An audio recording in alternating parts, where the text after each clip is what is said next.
How's it going, guys? Uno Gaming here again. We've got another little 2v2 that I played just a few hours ago.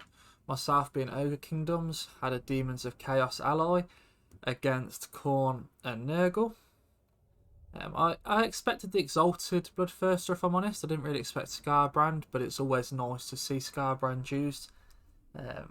Absolutely love Scarbrand, so the more time we get to see him, the better. I just think people prefer the Exalted just due to the ability to fly, the extra mobility and the gooning potential. But obviously, as I've shown in my earlier videos, you know, you take sort of an Exalted and a normal Bloodthirster, and you go quite easy.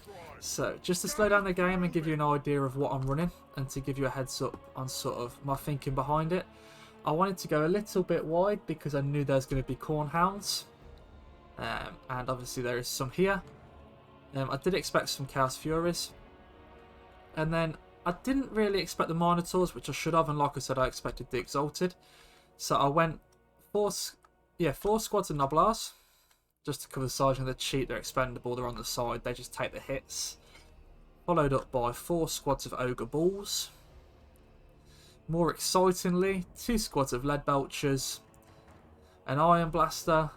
Tyrant, and then I did, due to expecting a Bloodthirster, bring some Crushers on great weapons, because I did upload a game the other day where I played against an army which I really regretted not bringing some anti-large. So I've got Crushers with great weapons, 2 Saber Tusk packs just to sort of, you know, clear up the side, and then where are they hiding? Last but not least, right here they are.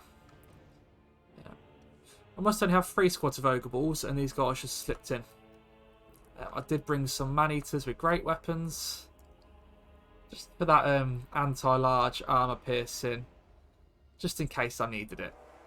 So, just to get the game going, straight away, the only thing in range is some Chaos Warriors of Khorne. So I'm happily taking the shots into them with the artillery for now. He's only just started moving his units, but soon the Minotaurs become in range. And they're the next best thing. You can see me there changing target straight onto the Minotaurs. The Iron Guts do, Lead Belchers, sorry, do start taking pot shots into the trees at the Flesh Hounds of Khorne. Not a massive fan of that, so I just stopped them. Might as well conserve the ammo. So as you can see, the Minotaurs are being worked. You know, taking an absolute hitting. They've lost 1 model so far. And that was aimed at the Minotaur, but it seemed to have wanted to hit the Chaos Warriors instead. They make a dash for the trees, which I get a little bit of fire on them on the way in. Just do a little bit of damage to them. Do I take another model? I don't. I managed to chip away a little bit of HP, but now I stop firing at them. We change our targets over to the, you know, the low-hanging fruit, as I call it. You know, these shots are absolutely devastating, tearing through the flanks. I really want to try and think of a build to use 4 squads of them, but I just think covering them could be quite difficult. My micro's just not there to the extent where I can cover. I knew he was going to come round for the flank, so I do move these guys up. I use the Saber Tusks down to just try and clear out these infantry and make the fight quicker. He does get a squad of Chaos Furies in, but you know, straight away I get on top of them. They do some extraordinary damage quite quickly, but I do manage to get on top of them and crump them real quick. I'll move those Ogre Balls out to just to intercept Scarbrand, and I move the Nobblers up just to cover against this charge of 2 squads of Minotaurs. The Noblars lose this all day, every day, very quickly. But it's just, again, just trying to buy me time. The Crushers get enraged straight into Scarbrand. Not my best use for them, but in all fairness, they are chipping away at him. You know, it's not a complete one-sided fight, and a second squad of Furies does injure my Lead Belchers on the other side quite bad. You know, down to 8 models out of 16 by the time that I finally pull that squad off. But now, I have won the fight on the left-hand side quite drastically. You know, I know this left-hand side fight is done. So now, I start to pull up. So the Ogre Balls and the Crushers got worked pretty hard. But, you know, we did shut down some of the dogs. And I'm not too worried because I've freed up a lot of my infantry now. I believe I've recalled this squad of Noblars just to run into these Chaos Warriors. Yep, there you go. Just to fodder into them and stop them getting the flank on my lead belchers. Getting these guys shooting again is my #1 priority. So as you can see, we get a right bubble fight and the Tyrant gets in there.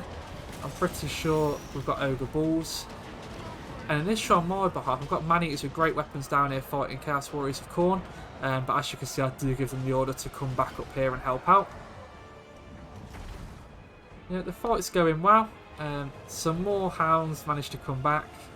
But, they get in there, they do a little bit of damage, but then they just get collapsed on by the Man-Eaters. And some lead belcher shots by the looks of it. Up here, Scarbrand isn't winning this as as much as he expected, I feel. The cannon's ripping shots into the Minotaurs. The Minotaurs are taking a battering. At this point, he's just trying to shut down the lead belchers. He's appreciating how much they actually hurt. Knocking those Minotaurs flying. And his Warhound play has been good as we're managing to sneak in and shut down my squads quite effectively. Nice bit of friendly fire there by the Iron Blaster. Straight into the Noblars. He must really not have liked that squad. But we are grinding them down. Everything's coming back up here. The Crushers have still got 4 models left. This squad of lead belchers might be down, but the Noblars have trapped them up, and the Saber Tusks are coming for the flank to shut the squad of Chaos Warhounds down. These Minotaurs are running. Not long till the great weapon ones are running, and Scarbrand is taking quite a beating. And that's another big cannon shot. I'm pretty sure that's doing more damage to me than it is them at this point. But, you've just got to let it fire and get away with what it can. So, I do notice my ally is not winning as comfortably as I'd like. So I know I've got to try and win this fight with reinforcements if I plan to win the whole battle. And that's a big shot by that cannon. And it's a big thing in 2v2 that if your ally is being absolutely crushed, you need to try and conserve some ammunition and stuff like that. He gets the rampage off. He really, really hates my lead belchers. I can see why. He's took an absolute beating off them. I think at this point he's just trying to do as much damage as possible to minimise the range threat and hope that his his teammate can carry the rest of the fight. At this point, I'm pretty sure he's just trying, like I said, he's just trying to hunt down the lead belchers. I dismember him, slow him down, and he realises that, he needs to try and make it back to his ally if he wants to try and win, because that cannon's ripping absolute holes into him. Even the Crushers are coming for him now. And we shall get a nice of Scarbrand being mowed down by Ogres. Oh, another shot straight in the back. And the cannon just does the unthinkable and pops him down. I didn't realise his axe is dematerialised as well. So we clean up the fight here. And then I do it. The reason I'm fast forwarding is I do a little bit of posturing, just in the fact of I try pulling my troops up together. Scraggling together what I've got. I get a couple of shots in off the artillery. And it's only got 2 shots left in it. So it is going well. But now it's time that I get everything lined up. My allies doing the exact same. Certain Demons of Chaos that really disgusts me, the fact they can take every unit. So the artillery is fully out of ammo, so I'm just using it as a battering ram. Don't particularly want to fight the toads, so I'm just putting some shots into the toads. Just doing, trying to take some damage where I can get it. But they're not extremely heavy on ammunition now. They're looking pretty shot as well. 7 shots in that squad. 8 in that one, but there's 5 models left in that and 5 left in that. So just speeding it up a little bit. We get rid of the toads. Now, the one thing I've got to commend the enemy for, especially the Nurgle player, this is the most held on to Plague Bearer summon I have ever seen. So he's getting absolutely beat on. You know, he's finding absolutely nothing to hold on to. And then in a minute, we do get a summon. Still holding it. Yep.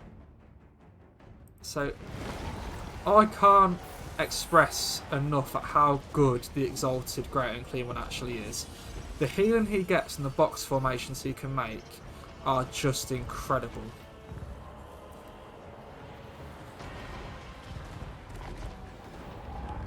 And there it is. This summon held into the back pocket for literally right at the end. Now this fight goes on to an absolute knife's edge. You know, the artillery gets beaten pretty badly. The tyrant gets hit by rancid visitations. And I don't think there's a way I can actually beat it. And grinding at this point. The shots, I mean, they might as well be bouncing off him. He's still got 6k sat there. And ammo is getting a bit sparse. Luckily, I managed to separate the Beast of Nurgle, thanks to my life, from the Great and Clean One. If he fought in a blob with all of this and just kept using heals, I think I just wouldn't have been able to do it. So we've got a squad of lead belchers running in to actually fight in melee.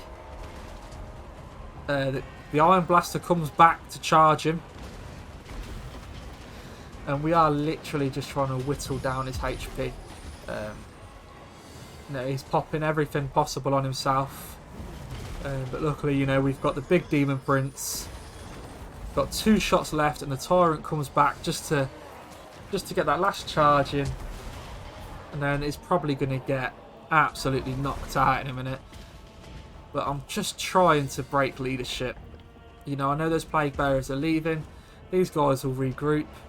And the cultist is quite healthy. But there we go, the Exalted Great and Clean One. Let's watch him.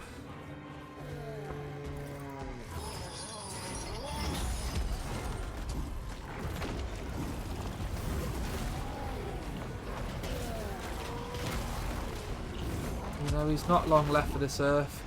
But just look how long he's surviving for. It's actually incredible. I bring everything back and go for a final charge, and only then, when he's severely outnumbered, does he fall and crumble. And there we go. I'm ready to see him fall. Any second now.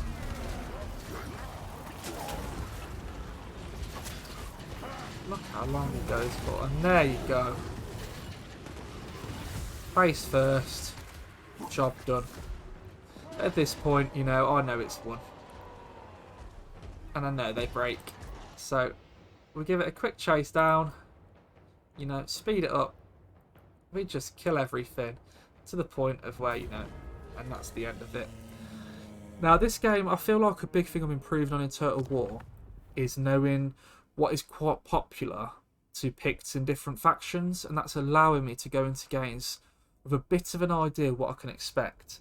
Like, you know, the other game I learned that I needed to bring a bit more anti-large, so this time I've changed my build and I brought some crushers and then also some man-eaters with great weapons. But, you know, everything did... I mean, the Bulls and the Noblars really did nothing, but they just held back. The Lead Belcher's not as good in this game. I allowed them to get shut down a lot more than what I should have. And I used my assets like the Saber Tusk pack not well enough to stop that. You know, good value on the Iron Blaster. The Crushers still get 1500 in value, but it's still 400 short of what they cost.